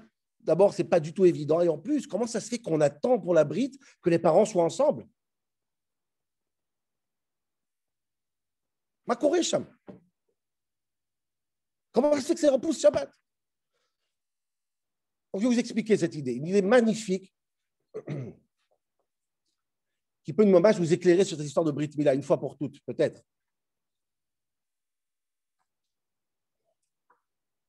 On l'a dit au début du cours, la Brit Mila s'appelle dans la Torah Hot. Alors, ça a l'air anodin, mais vous allez voir la profondeur, c'est quoi quand je dis c'est un signe. Hot. Il n'y a pas plus profond que les 3 lettres que je viens de vous dire maintenant. Hot. Hot hi, c'est un hot entre nous et Dieu. Comprenez cette phrase que j'ai dit. Si on a compris ça, on a compris Tisha B'Av, l'Akba Omer, ce que vous voulez, on a tout compris. C'est quoi hot? C'est quoi hot hi? On a dit les tefilines, c'est un hot. On dit Shabbat, c'est quoi hot? Réfléchissez 2 minutes sur cette phrase. C'est un signe. Hot en hébreu, c'est un signe. D'ailleurs, on l'a dit dans la Gada de Pessah, Beotot ou Bemoftim. Dieu il fait des otot, Dieu il fait des miracles. Un signe. C'est quoi? Pourquoi un miracle s'appelle hot en hébreu? C'est quoi un hot? Alors, c'est très simple, très très simple. Hot, ça s'écrit Aleph Taf. Aleph Taf, début de la première lettre de l'alphabet. Je ne vais pas vous faire de Kabbalah et ni de valeur numérique, c'est écrit dans les Sfarim, ça. Partout. Aleph, c'est la première lettre. Taf, c'est 2 extrémités et un vav au milieu qui repère. C'est-à-dire que et, en hébreu, le mot et, ça veut dire les chaber, relié. Zé, ve'et, zé. En hébreu, même moderne. Le mot et, ça veut dire ça et ça. Et, c'est et. Aleph, taf et le vav. Quand Dieu il fait un hot, quand Dieu il fait un et, qu'est-ce qu'il fait? Eh bien, lui, il est là-haut, là-haut. Nous, on est en bas, et il fait un hot. Et il nous dit, oh, je suis là. Le vav entre nous et le bon Dieu. C'est très simple. Pas si simple que ça. Chaque miracle, c'est un hot. Beotot ou bemoftim. Le chibour. Se rattacher. On va parler de l'amour à Baptiste, le chibour. Qui est-ce qui a un rôle dans la génération de relier le peuple juif à Dieu? Le prophète, le radvi, le tzaddik. Qu'est-ce qu'il fait le prophète? Lui aussi, il fait hôte. Comment on sait que c'est un vrai prophète? Il doit faire un hôte. C'est quoi le rôle du prophète? Le prophète, c'est de réconcilier Akadosh Baruch Hu le peuple juif. Quand le prophète n'arrive pas, le temple est détruit. Maintenant, attention, le hôte est très dangereux. Dit la Torah dans Sefer Devarim, j'ai ouvert ici, attention, si le prophète il vient et il te fait un hôte, fais attention que c'est un bon hôte. Parce que ces relations-là entre une extrémité et l'autre, ça peut t'amener chez Hachem et ça peut t'amener chas v'shalom, qui akum bekirbecha navi ou ba hôte ve'amofet, l'hôte Ishmael divrei navi. Pas tous les hôtes, il faut écouter. Le navi, si c'est Shabtai Tzvi ou les pires des Nevim, des prophètes, ils vont t'amener où? Ils vont t'attracher à chas v'shalom, le pire des pires. Très attention. Il faut le bon hôte. Le hôte, c'est le chibour. Mais il y a deux chibourim possibles, un mauvais et un bon. Il faut faire choisir toujours le bon. C'est très dangereux. C'est pour ça que les miracles sont très troublants. Il faut choisir le bon avis, le bon prophète, le bon hôte, la bonne connexion. Voilà, c'est quoi hôte? Je n'ai pas fini. Maintenant, Rabotai, si vous avez compris c'est quoi hôte, et vous avez compris que dans le judaïsme, il y a trois choses qui s'appellent hôte. Téphilin, Shabbat et Mila. Maintenant, réfléchissons ensemble pourquoi Shabbat, pourquoi la Mila repousse Shabbat. Le premier hôte, c'est les tefilin. Quand tu mets les tefilin, vers où Kola Me'aretz, la Gemara elle dit, tu vois, Dieu est sur ta tête. C'est très bien. Bravo. Le problème, c'est que d'abord, je peux oublier de mettre les tefilin. Ça prend 10 minutes. Je peux ne pas les mettre. Je peux. Donc, c'est vraiment chitsoni, c'est très extérieur. C'est vrai que c'est magnifique, mais c'est extérieur. Ça me regarde combien de temps? Dans le meilleur des cas, 1 heure, 1 heure et demie. Donc, c'est un hôte très superficiel. Shabbat, c'est un hôte beaucoup plus fort que tefilin. Shabbat, c'est un jour entier qui est un hôte. Et d'ailleurs, même si je ne pratique pas Shabbat, si je suis assis sur mon canapé Shabbat et je ne fais rien pendant 1 heure, j'ai fait Shabbat pendant 1 heure. Donc, on est tous, quelque part, concernés par le hôte de Shabbat qui est beaucoup plus fort que celui des tefilin. Beaucoup plus fort que les tefilin. Donc, c'est pour ça que Shabbat repousse les tefilin. Mais Shabbat, il y en a qui transgressent Shabbat, il y en a qui ne font pas Shabbat. Donc, vient le troisième hôte. Le meilleur des meilleurs, le plus profond des plus profonds, celui qui va relier le plus bas et le plus haut. C'est quoi? À 8 jours, on prend l'enfant dans l'endroit a priori le plus bas du corps et on fait un signe, on coupe et on crée le hôte dans la peau. Et à partir de ce moment-là, 24 heures sur 24, 7 sur 7, toute ta vie, tu es relié le plus haut des plus hauts avec le plus bas des plus bas. Et quand je dis le plus bas des plus bas, c'est une erreur. En réalité, disent nos sages, vous savez comment Dieu existe sur terre? Sur la mila du peuple juif. C'est quoi quand c'est quoi Dieu? Comment Dieu il est à l'intérieur de nous? Avec la brite. Chaque juif qui a une brite mila, Kadosh Baruch Hu se trouve à l'intérieur du juif. C'est le hôte indéfini, toujours, sans arrêt. Maintenant, je vais vous dire quelque chose que j'ai vu aujourd'hui. Alors, comme c'est Yom Ha'atzmaut, on n'est pas du tout Yom Ha'atzmaut du tout, mais quand même, je vais faire un clin d'œil au Rav Kook quand même. Et c'est quelque chose qui est magnifique. Dis le Rav Kook, je tremble quand je dis ça parce que c'est magnifique. Dis le Rav Kook, la Gemara elle dit sur Rabbi Yehuda Anassi. Rabbi Yehuda Anassi. Avant qu'il est mort, Miyamai, Rabbi Yehuda Anassi dit, j'ai jamais regardé ma brite mila de ma vie. C'est pour ça qu'il s'appelait Kadosh. Pourquoi il était Kadosh? Parce qu'il n'a jamais regardé sa brite. Qu'est-ce qu'on croit nous? Comment on interprète cette Gemara? C'est pas Tzniout. Et Rabbi Yehuda Anassi, il est Kadosh, donc il ne regarde pas. Dit le Rav Kook, vous n'allez pas croire. Rabbi Yehuda Anassi n'a jamais regardé la brite. Vous savez pourquoi? Parce qu'on ne regarde pas Dieu en face. Kilo yirani à Adam vachai. Un homme n'a pas le droit de regarder Dieu. Et Rabbi Yehuda Anassi, par respect au bon Dieu, il n'a pas regardé sa brite. Vous vous rendez compte, c'est quoi une brite mila? Vous vous rendez compte, c'est quoi un hôte de brite mila? Vous vous rendez compte comment Shabbat ne tient pas 3 secondes devant la brite? Dieu, c'est là-bas que ça se passe. Hôte. C'est pour ça, entre parenthèses, une parenthèse. Et vous savez qu'il y a une chose que Dieu déteste. Vous savez, c'est quoi? Tu manges Yom Kippour, Dieu ne te déteste pas. Tu manges une baguette Pessah, Dieu ne te déteste pas. Tu es puni. Tu vas être grillé au Gan Eden, je te rassure. Mais Dieu te déteste, mais tu n'es pas détesté. Est-ce que Dieu te déteste? Non. Il y a une chose qui a marqué Akadosh Baruch Hu sonné. Vous savez, c'est quoi? Zima, l'adultère. Pourquoi? C'est naturel. Je veux dire, pour moi, c'est pire manger du porc et manger un steak Yom Kippour que d'avoir un accident avec une femme qui n'est pas ma faute. Vous voyez ce que je veux dire ou pas? Pourquoi Dieu déteste personne que celui qui fait l'adultère? C'est très simple. Parce que l'adultère, tu fais avec le membre où Dieu se trouve, Ribono Shel Olam. Tu prends l'endroit le Beth Amikdash et tu vas faire avec... Il n'y a pas une plus grande trahison que ça. C'est Dieu là-bas. C'est la Shrina qui est là-bas. Et tu vas trahir Dieu avec Dieu. Vous comprenez l'insupportabilité de cet acte? Je dis, mais fais pas ça là-bas quand même. Va ailleurs, fais ça ailleurs, pas avec moi. C'est ça la force de ce hôte. Quand Kadosh Baruch Hu, il dit, c'est moi et vous, on est attachés par ça. Aleph, Vav, Taf, Hot, I, Beini ou Beinchem. Maintenant, vous comprenez quelque chose de très simple. Deux choses. Et après, on arrive à la réponse finale pour un peu la Havat Israël. Vous comprenez pourquoi la Gemara dans Nida, elle dit, pourquoi on fait la Brit Mila à 8 jours? Parce qu'il faut attendre que les parents, ils se soulagent, entre guillemets, un jour avant. Ce n'est pas un soulagement. Quand le père, il est avec la mère, après qu'elle sort du mikvé, qu'est-ce qui se passe? Ish ve'isha zachou shrina benehem. On prouve que ce membre-là, on s'occupe bien comme il faut, on fait ce qu'il faut. C'est la preuve vivante que j'ai compris que le hôte, c'est un avis émet et pas un avis sheker. Je suis avec ma femme, je fais ça avec Kodesh Kodashim, elle sort du mikvé, Kadat, Ka'alacha, on est ensemble. Ça, c'est la meilleure préparation à quoi? Au fait que mon fils aussi, demain, on va lui faire ça dans la Brit Mila. Et lui, à son tour aussi, il va faire ce qu'il faut, il va construire une maison Kadosh. C'est ça, Ashrat Shrina. C'est ça le hôte. Le hôte, c'est que moi, je vais avec ma femme comme il se doit, d'après la halakha. C'est pour ça que Rabbi Shimon dit d'abord, les parents, ils sont le 7e jour ensemble.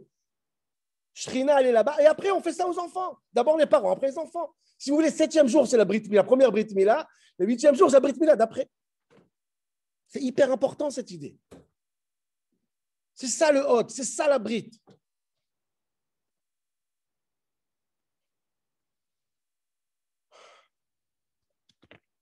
Si on a compris cette idée, là, je vais arriver au dernier tiers de mon shiur.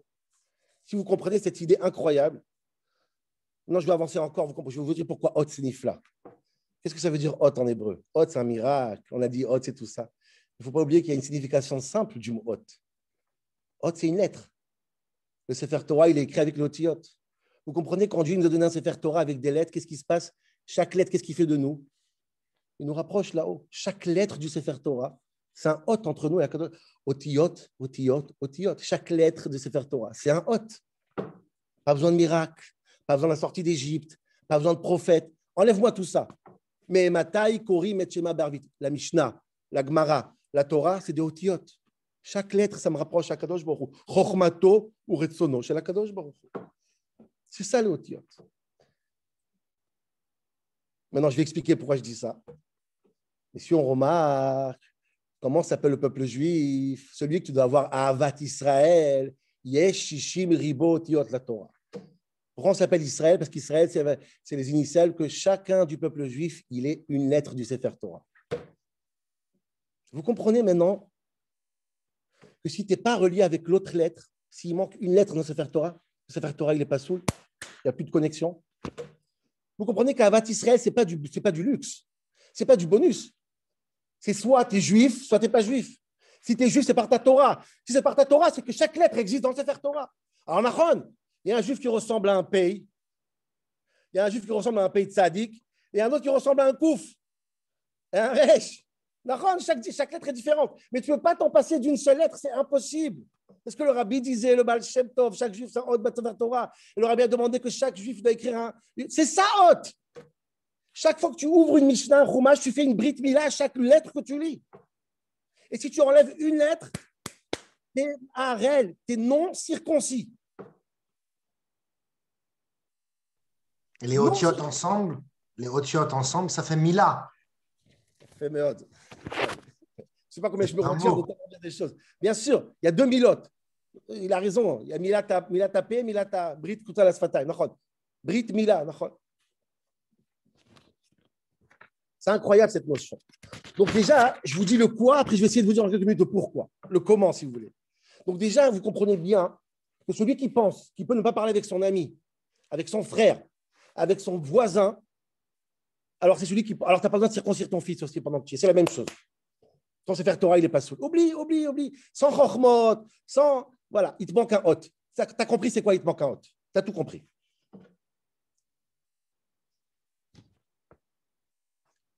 Ok, très bien. Je prends une bonne décision. Alors laissez-moi 5 minutes pour finir. Oh, comment je fais ça? Je veux bien. Mais tu as vu la lettre qu'il est, le monsieur? À peine c'est un Youd, à peine on le voit. Moi, je suis un Chine, de famille de Tanit Racham, Chassid. Lui, à peine on le voit, il est invisible. Comment je fais pour aimer mon prochain? Et pourquoi les élèves de Rabbi Akiva, ils sont morts? Pourquoi? Où il n'a pas réussi, Rabbi Akiva? En réalité, Rabotai, c'est tout le contraire. Tout le contraire. Rabbi Akiva, il a tout réussi. Il a tout réussi. Je vais vous dire pourquoi. Dit la Gemara, pourquoi ils sont morts les 24 000 élèves? Shelo nahagu kavod zebazé. Et là, Rav Alimi, il a fait allusion à ça au début du show en 2 phrases, et je vais le prendre et je vais développer un petit peu. Mon but, c'est juste de développer ce qu'il a dit Rav Alimi au début du show. C'est de quoi lo nahagu kavod zebazé? C'est quoi? Ils n'ont pas respecté un l'autre. Moi, je pense, Rabotai, avec la lecture qu'il faut avoir, c'est que les élèves de Rabbi Akiva, ils ont aimé, mais ils n'ont pas respecté. Et je vais expliquer cette notion. Et bien sûr qu'il a réussi, Rabbi Akiva. Ils aimaient tous un à l'autre comme vous ne pouvez pas imaginer. Au contraire, ce qui manquait, ce n'est pas l'amour. Ils savaient que tous, c'est important. Chaque élève, il avait une lettre en Sefer Torah. C'est eux qui ont compris ça. Mais qu'est-ce qui se passe quand tu aimes trop quelqu'un? Je prends l'exemple de la famille. La famille, c'est un amour sans condition. Tu aimes ta mère, tu aimes ton père, tu aimes tes frères, tu aimes tes enfants. Pourquoi, quand tu as un patron ou tu as quelqu'un que tu respectes, tu vas le connaître pendant 20 ans, tu ne vas jamais avoir un mot mal placé? Et ton père et ta mère qui t'ont tout donné, tu vas parler à Shem Ishmor V'Yatzil. Parce que tu aimes tes parents. Tellement que tu aimes tes parents, tellement que tu aimes tes frères, tellement que tu aimes ta famille, on peut mal se parler, ce n'est pas un problème. Ce n'est pas un problème. Le respect n'enlève pas l'amour dans ta tête. Donc on s'aime, on peut tout se dire. Et en réalité, dire Rabbi Akiva, tu sais pourquoi ils sont morts, mes élèves? Parce qu'ils ont cru que l'amour peut exister sans le respect. L'amour, c'est une flamme sur une mèche. Le respect, c'est l'huile. S'il n'y a pas d'huile, la flamme, elle te mange, elle te brûle. L'amour, elle peut exister seulement si elle a de l'essence. L'essence, c'est le respect. Et c'est ce qui manquait aux élèves de Rabbi Akiva. Pourquoi? C'est quoi le respect? C'est quoi le respect? Le respect, c'est ce que chaque jour, j'intellectualise mon amour intuitif. J'aime ma femme. Bien sûr, je l'aime. Intuitivement, je l'aime. Je suis tombé amoureux de elle. Si j'intellectualise pas, si je ne réfléchis pas tous les jours, comment la séduire à nouveau? Pourquoi je l'ai aimée? Qu'est-ce qu'on peut faire ensemble? Qu'est-ce qu'on peut construire ensemble? L'amour va vous manger, vous deux. Et tu vas tomber amoureux, mamash, littéralement. Tu vas tomber de tout ça. Il ne va rien rester. Le respect, Nahagu Kavod, c'est une erreur. Tout le monde pense que Rabbi Akiva, ça va Israël. Pas du tout. Rabbi Akiva, il a trop bien réussi. Vous savez pourquoi il ne se respectait pas? Parce qu'il s'aimait trop. Il se disait tout. Et quand il manque du respect, l'amour, elle finit par nous brûler, Ribono Shalala. Elle finit par nous brûler tous. Et l'amour, elle a 2 pieds. L'amour et le respect. C'est comme ça que le couple peut tenir. Et les couples, 90% des couples qui s'enlèvent, c'est parce qu'il manquait ça, justement. Maintenant, je vous le donne en 1000. Il me reste quelques minutes. Je ne sais pas si vous avez remarqué, cette histoire de la Gemara avec Rabbi Akiva, tu ouvres dans Menachot, quand tu finis cette histoire de Rabbi Akiva, ils n'ont pas... La phrase qui vient tout de suite après, la Gemara, elle parle d'autre chose. La Gemara, elle finit de raconter cette histoire, elle parle... De quoi elle parle? Tu as fini l'histoire de Rabbi Akiva, tout ça, Enbaya. Prochaine halakha, c'est quoi? Chayav adam le'ehov ishto ki gufo ou lechabda yoter mi gufo. Voilà la halakha après l'histoire de Rabbi Akiva. Un homme, il est obligé d'aimer sa femme comme lui, mais la respecter plus que lui. Comme si c'est une confirmation de tout ce que je dis, que le respect, il est important, il est vital pour que l'amour existe. Et comment tu respectes quelqu'un quand tu comprends que sans lui, le Sefer Torah, il n'est pas saoul? Il peut être un Yud, il peut être un Vav, il peut être un Resh. Sans lui, tu n'as pas de Sefer Torah. Ça te demande du respect. Tu es obligé de le respecter parce que tu as besoin de lui. Il est hyper important. Il est aussi important. Le mot paro dans la Torah est aussi important que le mot Abraham. Tout, c'est des lettres. Et c'est tout ce que j'ai dit dans le shiur, cette havana-là, c'est elle qui fait en sorte que tu peux aimer ton prochain comme toi-même. Pourquoi? Parce que tu le respectes. Et comme toi, sans toi, c'est faire Torah et pas soul, ton prochain comme toi-même, il est important comme toi. Il manque toi ou lui, c'est bingo. Ça ne passe pas.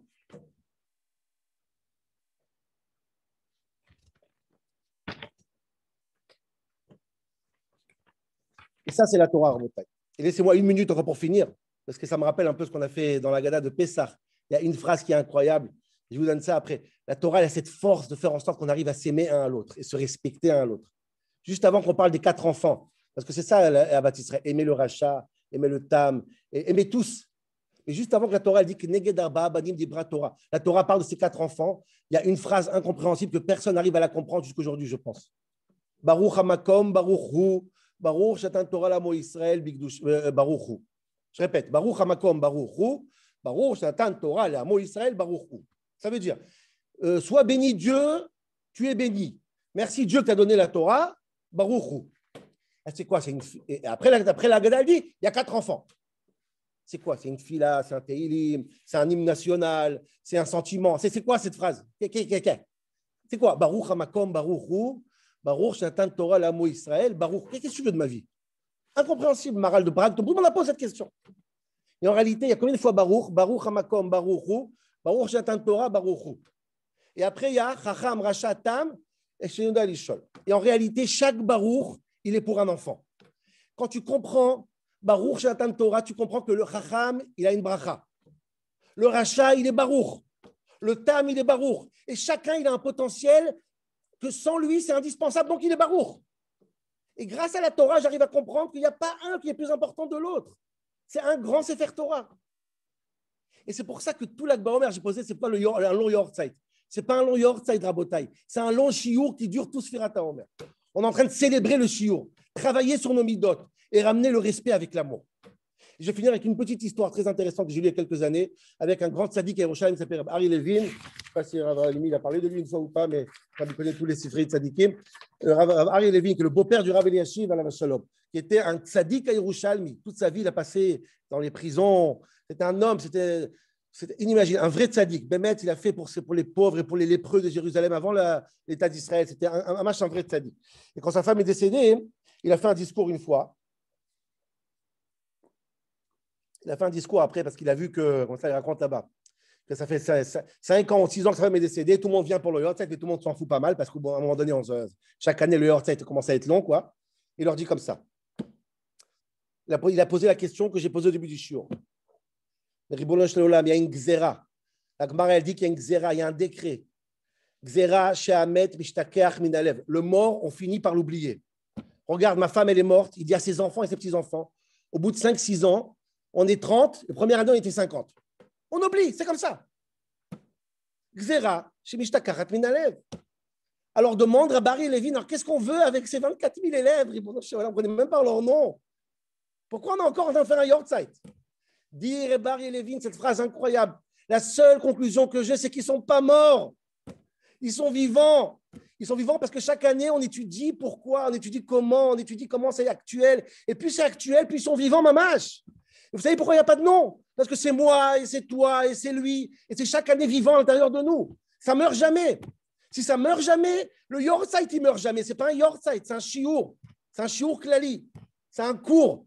C'est un cours comment on respecte son prochain, comment on comprend que chaque juif, c'est un hôte de Sefer Torah. Voilà, Rabotai.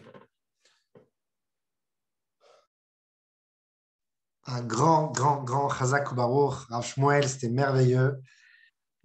Ça m'a personnellement transporté. Merci beaucoup.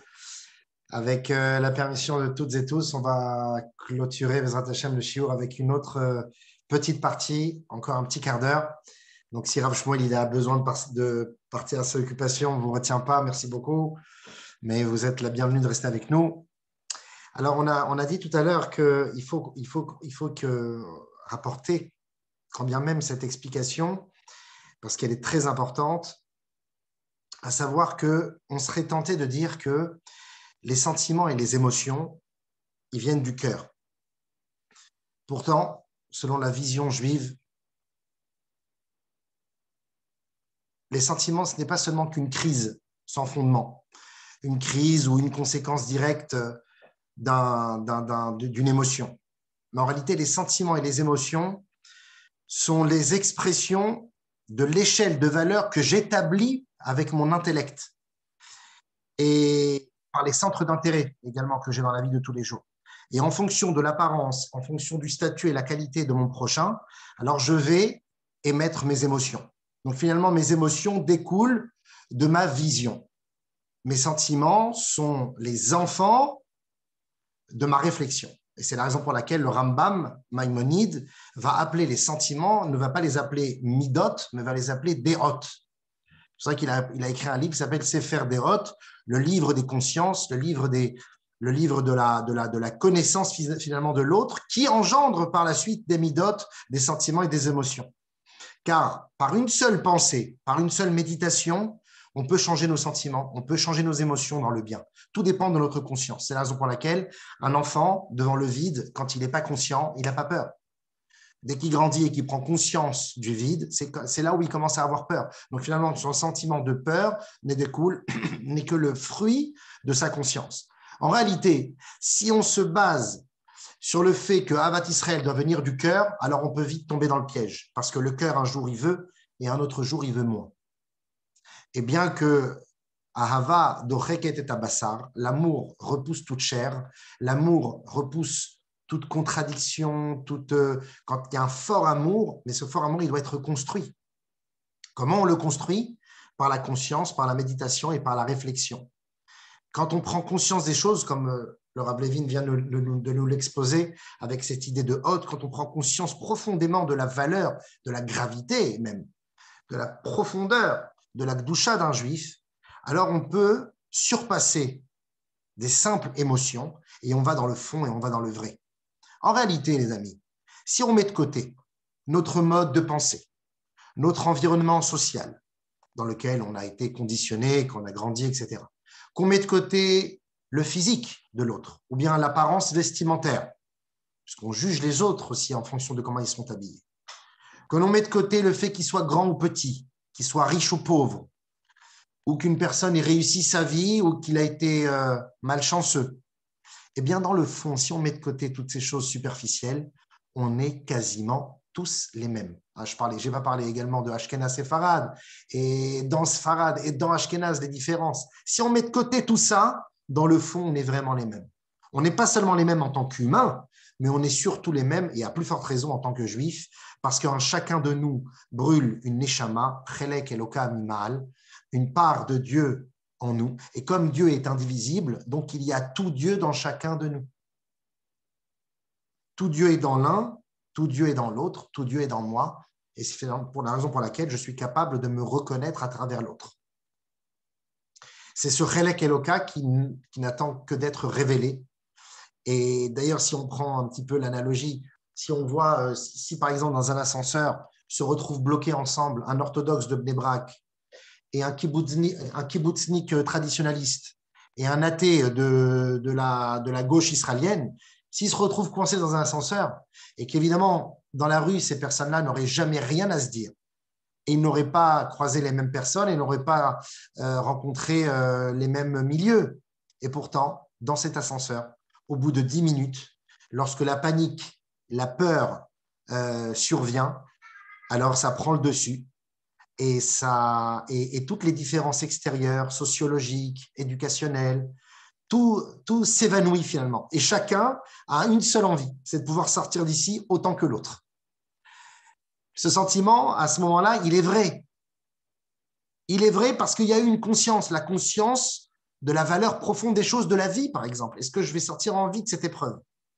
Et là, à ce moment-là, ils vont même unir leurs forces pour qu'ils puissent sortir de là-bas. Et ils vont même découvrir à la fin, quand ils vont sortir de l'ascenseur, qu'ils avaient même des points communs. Et ils vont peut-être même garder contact. Tu sais, moi, j'ai un ami, toi, tu as un ami orthodoxe, pourtant, tu es un athée. Ouais, mais c'est quelqu'un que j'ai rencontré dans un ascenseur. On était face à la même épreuve, on s'est retrouvé face à la même peur, on s'est retrouvé face à la même conscience. Ça, c'est le sens de Ve'ahavta l'iracha kamocha. En réalité, tu aimeras, ce n'est pas seulement qu'Akadosh Baruch Hu nous donne un ordre, parce qu'on ne peut pas donner un ordre sur un sentiment aussi intuitif et aussi profond, aussi intimiste et aussi vrai que l'amour. Ce n'est pas un ordre, en réalité, c'est une promesse. Ve'ahavta, et ainsi tu aimeras. Et tu aimeras. Akadosh Baruch Hu nous promet qu'on est capable d'aimer parce que c'est établi déjà. C'est déjà établi par notre neshama qui est en chacun de nous. Et c'est pour ça qu'on peut comprendre maintenant le deuxième mot, l'ereacha. L'ereacha, ce n'est pas seulement aimer ton prochain, mais c'est l'aimer pour lui. Un jour, un éducateur a demandé au rabbi par rapport à un enfant qui faisait des problèmes en classe. Il dit, je ne sais pas quoi faire avec cet enfant. Et le rabbi lui a dit, il faudra l'aimer 2 fois plus. Il faudra l'aimer pour ceux qui ne l'ont pas aimé les années précédentes. L'ereacha, c'est finalement, tu n'es plus seulement que celui qui va aimer pour te faire plaisir, mais tu vas aimer pour faire une thérapie. Tu vas aimer pour l'autre, pour ton prochain. L'ereacha, c'est finalement, tu vas même découvrir que le ra qui est beau, le ra qui est beau, il est en réalité le ra qui est becha. Comme dit le Baal Shem Tov, les défauts que l'on retrouve chez l'autre sont en réalité, d'une manière très fine et vicieuse, des défauts qui sont en nous, qu'on n'ose pas révéler. Donc, Reacha, c'est-à-dire d'être capable de découvrir finalement que par la différence de l'autre, par la contradiction de l'autre, par l'opposition de l'autre, je me découvre à moi-même. Et ça, c'est le plus haut niveau, par exemple, dans la réussite d'un couple, c'est de pas seulement accepter les défauts de son conjoint, puisque ça, c'est la base, d'essayer de changer les défauts de son prochain, c'est une erreur. De les accepter, c'est la base. Et le summum, l'apothéose, c'est de tomber amoureux de ces défauts.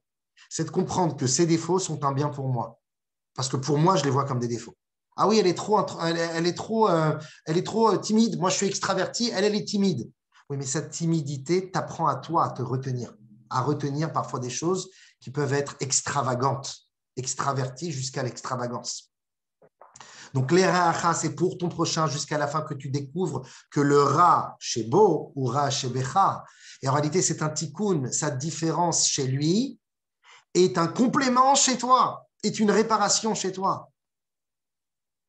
Parce que son âme à lui, elle est parfaite. Et c'est la raison pour laquelle on atteint le niveau de Kamocha comme toi, parce que tu es censé en réalité t'aimer. Et tu ne t'aimes pas pour ta réussite ou pour ton salaire, tu ne t'aimes pas pour ta grandeur ou pour ta beauté, mais tu t'aimes pour le fond, tu t'aimes pour quelque chose que tu n'es pas capable d'expliquer. Pourquoi tu t'aimes? Les personnes les plus simples, ils vont répondre parce que c'est moi. C'est un amour qui n'a plus de sens humain, c'est un amour qui a un sens divin, c'est un amour qui n'est plus limité ou dépendant, comme dit le Pirkei Avot, Ahava shet tluya bedavar sofa betela. Un amour qui est dépendant d'une chose extérieure à l'amour, c'est un amour qui disparaît. Alors qu'un amour qui n'est pas dépendant, et au contraire, et ça c'est l'apothéose, justement parce qu'il est contraire, justement parce qu'il n'est pas comme moi, justement parce qu'il m'insupporte, je devrais le remercier d'être celui qui va m'aider à moi travailler mes midotes. Parce que sans lui, je ne les aurais pas aperçus chez moi. En réalité, c'est comme 2 objets matériels, on a beau les coller, et ils ne fusionnent pas. Un père, il a beau enlacer son fils de toutes ses forces, même s'il l'aime de toutes ses forces, eh bien, chacun d'eux restera limité à sa propre entité.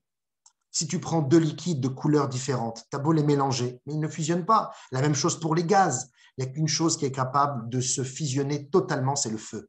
Parce qu'on parle ici de la Neshama. Ner Hashem, Nishmat Adam. La bougie de l'homme, la bougie de Dieu, c'est l'âme de l'homme. Quand on fusionne les âmes, eh bien, on est capable de faire tomber le rideau, on est capable de découvrir une dimension, un monde derrière tout cela, un monde derrière le matériel, derrière ce qu'il dit, derrière ce qu'il pense, derrière ce qu'il fait. On ne juge même plus l'acte, finalement, on est dans le fond, on est dans ce qu'il est. Et ce qu'il est, c'est Dieu. Ça, c'est un travail de tous les jours. On raconte comme ça une anecdote à propos de Golda Meir, qui un jour a dit à la guerre de Kippour, pendant la guerre de Kippour, elle a demandé au ministre des Affaires étrangères des États-Unis, qui était juif, Henry Kissinger, elle lui a demandé d'intervenir un peu pour Israël, en faveur d'Israël, et de faire en sorte qu'on a qu'on puisse avoir des facilités en domaine politique et militaire pour la guerre de Kippour. Et Kissinger lui a répondu, il a dit, je suis désolé madame, mais avant 3 points. Avant toute chose, je suis citoyen américain et patriote. Deuxième point, je suis le Premier ministre, le ministre des Affaires étrangères des États-Unis. Et troisième point, je suis aussi juif. Donc, je suis juif à la fin. Donc, n'essayez pas de m'amadouer en me disant vous êtes juif, essayez de nous aider. Vous savez ce qu'elle a répondu, Golda Meir? Elle lui a dit chez les juifs, on lit de droite à gauche. Donc, vous êtes d'abord juif. Vous êtes d'abord juif, et même si vous ne le savez pas profondément. Et pour répondre à l'idée que celui qui nous dérange, ou celui qui est répréhensible, ou celui qui ne va pas dans mon sens, ou celui même qui va contre, en quelque sorte, la volonté de Dieu, qu'est-ce que je fais avec lui? Regardez ce qu'il dit le Tzemar Tzedek dans le Derech Mitzvotecha. Il dit de la même manière que toi, tu ne tiens pas rigueur sur tes propres erreurs.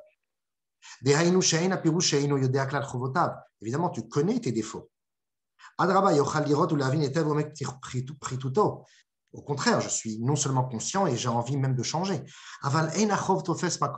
Mais tu ne t'imposes pas une dette sur tes défauts. Tu sais que tu en as, tu sais que tu dois les réparer, mais ça va, tu vis avec. Ça va, tu sais tourner la page, tu sais fermer les yeux. Jusqu'à même qu'il n'est plus expressif et même il ne le ressent même plus. Eh bien, ça, c'est à cause d'une seule raison, c'est parce qu'il s'aime trop. Et ça, c'est l'idée que tu dois faire aussi à ton prochain. À ton prochain, tu dois avoir le même comportement. Chez l'otere chovota vupshav, tu ne dois pas voir ses défauts, tu ne dois pas voir ses mauvais comportements. Et si tu veux les voir, c'est pour les aider. Si tu veux mettre un bémol, c'est pour que ça soit constructif. Si c'est juste pour juger, si c'est juste pour casser ou pour te sentir supérieur parce que tu n'es pas arrivé à son niveau inférieur et que c'est une manière de t'élever sur son dos, non. Le vrai ahava, ça passe aussi par la tochacha, c'est-à-dire la réprimande, mais l'otissa à la frette, n'impose pas sur lui la faute. Comme disent les chassidim, avant de faire une réprimande, sache, il faut d'abord se couper les ongles pour ne pas griffer. Une réprimande constructive avec une pointe d'amour, une pointe d'humour, quelque chose qui va faire naître en l'autre une volonté d'évoluer. Si on voit que ça ne marche pas, si on voit que ça ne rentre pas, parce que si elles sont sorties de mon cœur, elles rentrent dans son cœur. Si elles ne sont pas rentrées dans son cœur, c'est qu'elles ne sont pas sorties de mon cœur. Et donc finalement, la gvoura, la rigueur, la discipline qu'un professeur ou un parent ou n'importe qui peut avoir dans sa vie peut se transformer en une forme d'amour encore plus forte qu'un amour simplifié par le simple fait de dire je t'aime. Ça va passer par la rigueur, ça va passer par une structure, ça va passer par la conscience. La conscience fait en sorte, l'intellect, moar shalit à la lèvre, car le cerveau domine le cœur. La conscience permet au sentiment d'être cadré, d'être canalisé, parce que si on marche que avec les sentiments, ça s'appelle peace and love, ça s'appelle l'eau de rose, ça s'appelle de la romance, mais ça ne s'appelle pas Ahavat Israël. Et c'est la raison pour laquelle, quand on dit Ahavat Israël, ce n'est pas le Ahavat à n'importe qui. C'est Ahavat Israël, c'est-à-dire d'aimer le Israël qui est dans mon frère juif. Mais Kol Israël, tout Israël a une part dans le monde futur. Et je finirai par deux derniers petits points. Le premier, c'est le Tanya. Dans le Perek Lamed Bet, Perek Lev, Rabbi Shlomo Zalman de Liadi nous dit Zo derech yeshara vekala lavolide kiyum mitzvah v'ahavta l'eracha kamocha. Je vais vous donner une idée simple et facile pour atteindre l'amour du prochain facilement et rapidement. Les chol nefesh me Israël pour tout Israël, pour n'importe qui. Les migadol ve'at katan, depuis la grande lettre, comme l'a dit Rav Levin, jusqu'à la petite lettre. Ki me'achar shegufo nim'as u'metoav etzlo, ve'anefesh ve'aruach miyoda gdolat anmalat ha'meshorshon ha'gon ve'elokim chayim. Quand je pars avec un process, que je sais que tout ce qui est matériel, tout ce qui est physique, tout ce qui est corporel, est complètement superficiel, c'est complètement bas par rapport à la réalité vraie de la neshama, de la spiritualité qui se trouve dans chaque chose. Et nous sommes tous reliés parce que nous avons un seul Père. Voilà pourquoi Israël est appelé des véritables frères. Pourquoi? Parce qu'ils ont une seule source dans leur âme, c'est d'être reliés à Hachem. C'est seulement les corps, c'est seulement la poche corporelle, le véhicule qui est différent de l'autre.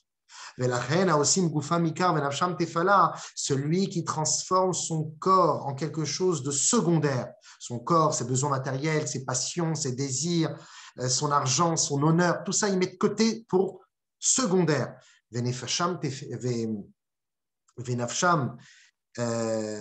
Donc, ceux qui font l'inverse, c'est-à-dire qui mettent leur corps en avant et leur neshama en arrière. Il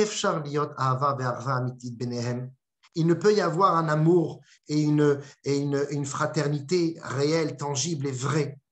Et là, Atluya Bedavar Levada, ça sera un amour seulement qui sera dépendant de quelque chose, un amour intéressé. Un amour désintéressé, c'est quand on ne met plus les corps en avant, on ne met plus la réussite sociale en avant, on ne met plus l'argent en avant. On connaît cette petite anecdote comme ça, il y avait une personne à qui on faisait monter à la Torah tous les jours. Et à chaque fois, il faisait un beau chèque. Et à chaque fois, on le faisait monter. Le jour où il n'a pu ne plus faire de chèque parce qu'il avait perdu son argent, alors on ne le faisait plus monter à la Torah, malheureusement. Le jour où il a retrouvé son argent et qu'il est redevenu riche, on l'a refait monter à la Torah. Et quand il est arrivé à la Torah, il a écrit le chèque, il l'a posé sur la bima et il est retourné s'asseoir en disant que c'est mon chèque que vous faites monter à chaque fois, c'est pas moi. Donc, être capable de mettre tous ces sujets superficiels, même s'il ne plaît pas, même si son style est différent, même s'il est d'une autre origine, même si on n'a pas les mêmes traditions, et même si on n'a pas les mêmes chitotes, et même si on n'a pas les mêmes rabbanim, parce que vous savez, le manque de Havat Israël, ceux qui doivent donner l'exemple encore plus que les autres, c'est le monde religieux. Dans le monde religieux, c'est encore plus vicieux, encore plus profond. Et je parle de moi. Parce que quand je suis face à quelqu'un qui n'est pas comme moi, qui n'a pas les mêmes chitotes, qui ne suit pas les mêmes minagim, qui n'a pas les mêmes visions de la vie, qui n'a pas la même espérance d'un certain olam haba, que son olam haba, c'est son olam à lui, c'est pas mon olam à moi. Quand on est dans finalement dans ce jugement, dans ces a priori, on est totalement détaché, on perd deux choses. De un, d'être connecté à une neshama pour faire, comme on a dit tout à l'heure, des otiot, relier le aleph et le tav, donc faire des tikkunim, faire des réparations et élever des choses ensemble. Et je perds aussi une deuxième chose. Je perds le fait d'avoir appris, le fait d'avoir connu une autre vision, une autre idée, une autre version de la Torah. Et je terminerai par ceci, par une anecdote assez intéressante. C'était un juif qui était parti à la ville de Nevel, en Russie blanche. Et il est rentré dans le Beth Midrash des Chassidim. Et ils étaient tous en train d'étudier, de prier. Il les regardait les uns après les autres. Il était admiratif. Et puis à un moment, il regarde dans le coin de la pièce. Il voit deux bachourim, deux jeunes hommes en train d'étudier, mais on sentait que c'était l'amour qui transpirait d'eux. C'était bienveillant, c'était gentil, se poser la main l'un sur les autres, sur l'épaule de l'autre. Et on sentait qu'il y avait vraiment une ardeur très forte quand ils étudiaient. Il dit, c'est merveilleux, c'est merveilleux. Et puis, quelques heures plus tard, il se retrouve au centre-ville pour faire ses achats. Il se retrouve au marché. Et au marché, il voit les deux bachourim, les deux avrechim, les deux jeunes hommes qui étudient ensemble. C'est des marchands au marché. Mais le problème, c'est qu'ils ont des étalages différents et qui vendent la même chose. Et tu les entends s'insulter, se bagarrer, de chacun va mettre un peu moins l'argent, le prix plus fort, moins fort, pour essayer d'attraper le maximum de clients. Et on a l'impression presque qu'ils vont arriver aux mains. Tu dis, ah oui, c'est ça en fait. Chassidim, jusqu'à l'argent. Dès que l'argent arrive, ça y est, c'est plus de chassidim. Quelques heures plus tard, il va à la synagogue pour Mincha. Et à Mincha, il les revoit à nouveau. Et ils sont encore une fois de la même manière, ils sont attachés, ils rigolent ensemble, ils sont ensemble, ils s'aiment.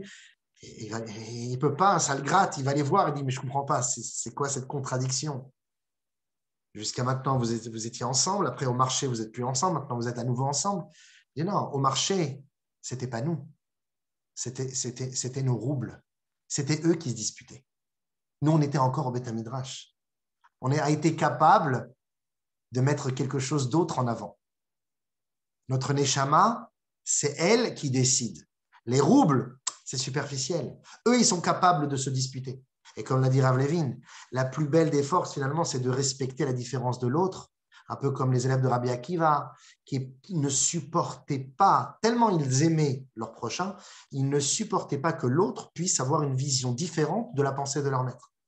Disons que Rabbi Akiva, il avait donné un commentaire de la Torah pendant la Chazara, pendant le Limoud où il révise. Il disait, Rabbi Akiva, il a dit A plus B est égal C. Son copain, il lui disait non, Rabbi Akiva, il a dit C plus B est égal A. Ils avaient finalement une vision différente. C'est comme un lustre. Tu le regardes, chacun le voit d'un angle différent, mais finalement, il voit le même lustre. Et il n'y a pas plus beau que dans la hardoute, c'est d'accepter que la vision que l'autre a est une autre parcelle de la réalité. Il n'y a qu'une seule vérité, mais il y a plusieurs formes de réalité. Et de donner du kavod, de donner du poids, puisque kavod vient du mot kaved.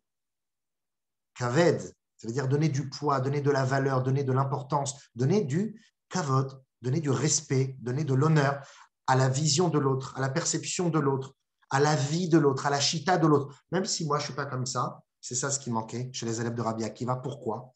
Parce que parfois, tellement on aime qu'on n'accepte pas que l'autre ne pense pas comme moi. Parce qu'on pense que si l'autre pense autrement, il sera dans l'erreur. Et je l'aime tellement que je ne veux pas qu'il soit dans l'erreur. Je veux absolument qu'il découvre la vérité vraie. Je veux absolument qu'il aille à la lumière et qu'il ne soit pas enfermé dans l'obscurité. Donc, mon frère, viens vers moi et accepte ce que je pense, c'est bon pour toi. Mais en réalité, ce manque de respect, qui n'est pas un manque de respect parce qu'il s'insultait, c'est pas ça. Vous savez, le manque de respect, c'est très fin. Le manque de respect, c'est tout simplement de ne pas laisser la place à l'autre, de ne pas lui donner du poids à sa pensée, à ses paroles, à ses actions, de donner « Oh, c'est magnifique ce que tu viens de faire. Moi, je l'aurais fait peut-être autrement, mais toi, c'est magnifique ce que tu as fait. » Et cette force-là donne ensuite la possibilité d'atteindre l'amour. Et je finirai par une dernière petite histoire qui est très, très, très belle. J'ai oublié le nom des protagonistes, mais c'est deux grands maîtres chassidiques. C'était Pessah. C'était la veille de Pessah. On était en 1946, quelques temps après la fin de la Deuxième Guerre mondiale. Il n'y avait pas un kopek, il n'y avait pas un rouble. Les gens étaient appauvris, les gens étaient tristes, mais on devait, quand bien même, sortir la tête de l'eau et se reconstruire. Et dans l'Europe de l'après-guerre. Et voilà qu'il y avait un chassid ou un rabbi, j'ai oublié son nom, mais j'avais les noms, je connaissais les noms. Il y avait un grand rabbi comme ça qui avait décidé de demander, parce qu'il était en Russie, lui, personnellement, de demander au gouvernement russe, c'était un petit peu avant le début de la guerre froide où vraiment tout était fermé, il avait demandé au gouvernement russe s'il lui permettait de fabriquer des matzot. Donc, il a fabriqué des matzot, mais on lui a donné seulement une quantité très limitée de matzot à fabriquer. Donc, ça veut dire qu'il avait une matzah pour 50 personnes, 2 matzot pour 50 personnes maximum. Donc, il a dû partager ça pendant plusieurs mois. Il a essayé de réfléchir comment il allait pouvoir partager. Donc, il a pris la décision que tous ceux qui s'étaient inscrits pouvaient recevoir une matzah par famille. Donc, il n'aurait même pas les 3 matzot du Seder.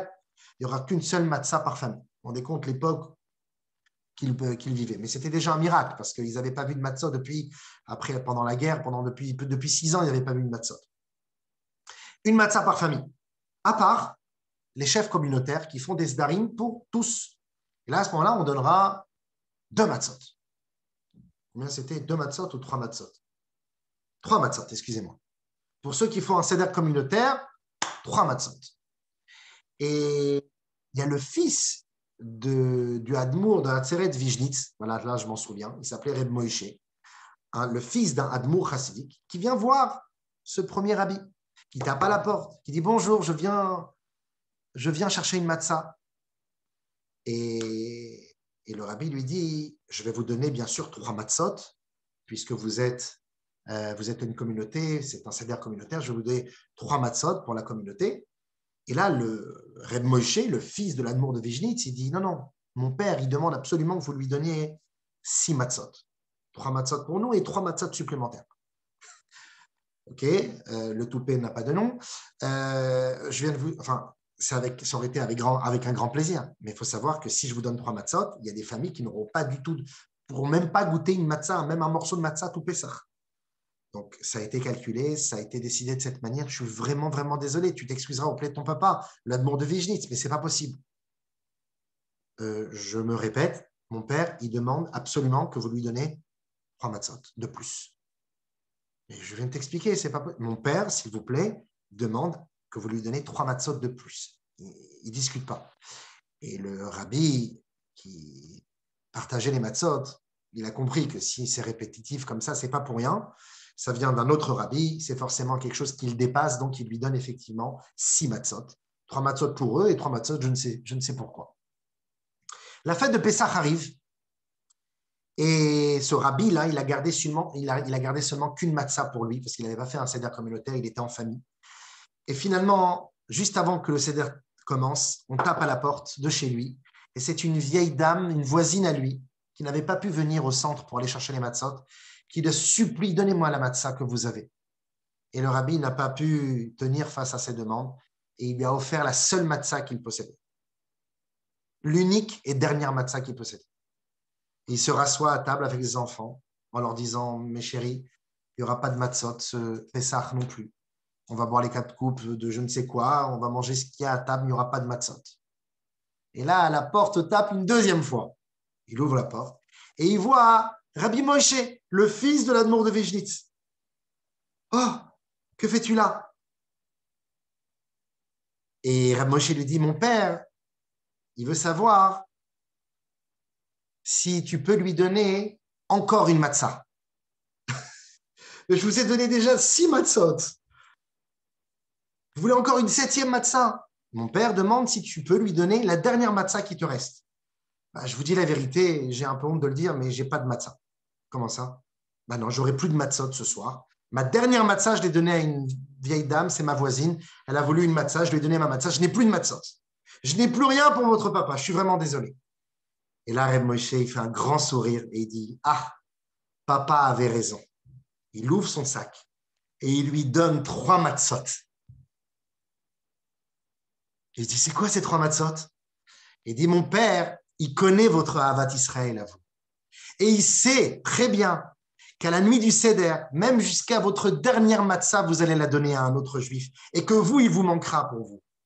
Il le savait. Et comme il le savait, il m'a obligé de venir vous voir la veille de Pessah pour vous supplier de lui donner 3 autres matzot pour vous les donner à vous. Si ça, c'est pas la plus belle histoire d'Ahavat Israël qui existe. Être capable finalement d'avoir un élan qui peut paraître comme une gvoura, qui peut paraître quelque chose de chamboulant, mais finalement qui dévoile un Ahavat Israël encore plus fort. Et Ratson, que par ce mérite de ces tzadikim, que par le mérite de tous les tzadikim, qu'on puisse sortir de cette galoute, d'avoir la santé, qu'on puisse se retrouver à Yerushalayim, Ira Kodesh reconstruite, avec la venue du Mashiach, Tzidkeinu Memerav Yamenu Amen. Ce shiur était pour les Ilon Nishmat de nos chers disparus dans cette année, Gérard Genouch Ben Arbia Adissa, pour les Ilon Nishmat de Chaim Ben Zaira, pour les Ilon Nishmat de Chaim Ben Israël, de Yaakov Ben Elisheva, pour la Refoua Shelema également, les Avdil de tous les malades d'Israël, et parmi eux, Yaakov Ben Sol, Bruno, ainsi que Perla Bat Georgette. Et pour tous ceux que j'ai pu oublier, dites leur nom, que ce shiur soit aussi pour les honorer, pour l'élévation des âmes des disparus et pour la Refoua Shelema d'Israël. Que Bezrat Hashem, par ce mérite, on puisse se retrouver dans des joies, dans le bonheur, avec la venue de Mashiach Tzidkeinu Memerav Yamenu. Amen. Merci beaucoup d'avoir suivi jusqu'au bout. Shabbat Shalom Vorach. Et restez connectés, il y aura d'autres surprises la semaine prochaine.